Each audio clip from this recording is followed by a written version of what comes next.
Sweet Karoline Leavitt, in a White House briefing, asked reporters to imagine if you were ICE agents and every day you came into work and you got spit on, harassed, cussed out, attacked, called a Nazi, a racist, a un-American, a traitor, a Benedict Arnold.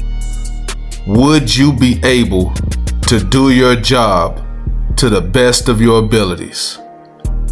Take a listen. Officials. Well, we've definitely seen active organization amongst these left-wing groups, Carrie, and it is something that I know the FBI and the Department of Justice are looking into. Again, it is illegal to unlawfully obstruct lawful immigration enforcement in this country, and these agitators are making it nearly impossible for ICE to do their jobs and for federal law enforcement to carry out the will of the American people to deport the worst of the worst. I would just encourage everyone to please imagine in this room, all of you come to the White House every day to report on the President of the United States and the administration. You come into this briefing room, you walk through the gates of the White House. Just imagine if there were left-wing agitators or agitators of any kind who were in your face, who were doxing you, who were harassing you, who were physically threatening you, who were biting off your fingers in the case of two Border Patrol agents we saw this past weekend in Minneapolis. That would make it very difficult for you to show up and do your job here at the White House every single day. That's what these officers in Minneapolis are facing. That's why the president is calling on Governor Walson Mayor Frye for these three very simple and common sense points of cooperation so that ICE and local law enforcement can work together. Again, we are just asking for police to be police. And if you ask any law enforcement agent or official, they want to be able to work with their federal counterparts at the state and local level and vice versa.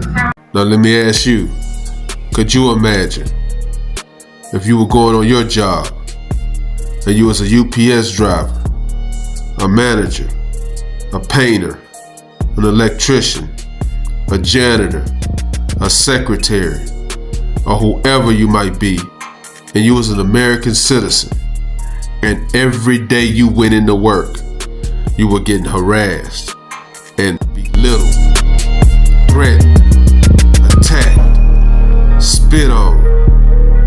And when you were driving into the parking lot, you couldn't get in.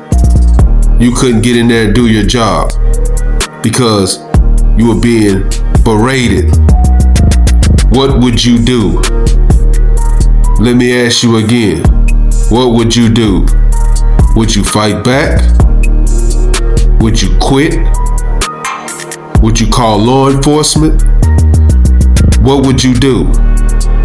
And when you're thinking about calling law enforcement, what if you couldn't call law enforcement? What would you do then? I'll tell you what you would do. More likely than not, you would quit. You would find another job. But ICE agents have not done that. They have been committed to doing what the President of the United States of America has told them to do. Get the worst of the worst out of the country. Now, with saying that, of course, there are going to be mistakes. Like I said, it's a dirty game. And when you got people that are in your way, stopping you from doing your job, it's going to get ugly.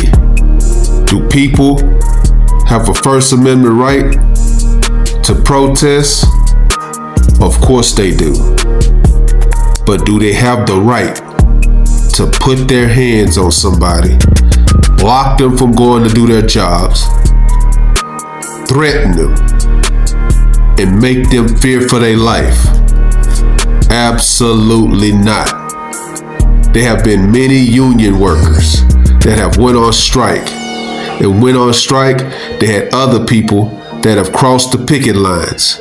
And union workers know that even though they don't want those scabs, that's what they call them, to cross the picket line and do the job, they know they can't put their hands on them. They know they can't block them off. Because you know why? They would go to jail. because law enforcement will come out there and put the cuffs on them. If we do not get this under control, there's going to be more bloodshed. Donald Trump is committed to doing what the American people have voted him into office to do. Right or wrong, that's his stance. You can go out there, you can fight it, you can call people names, you can act disruptive, you can do everything you can to stop it. But if he stopped those ICE agents from doing the job that the American people voted him in there to do, his presidency would be invalid. Let me know what you guys think. Drop a comment. Like, comment, subscribe. Follow God, not culture.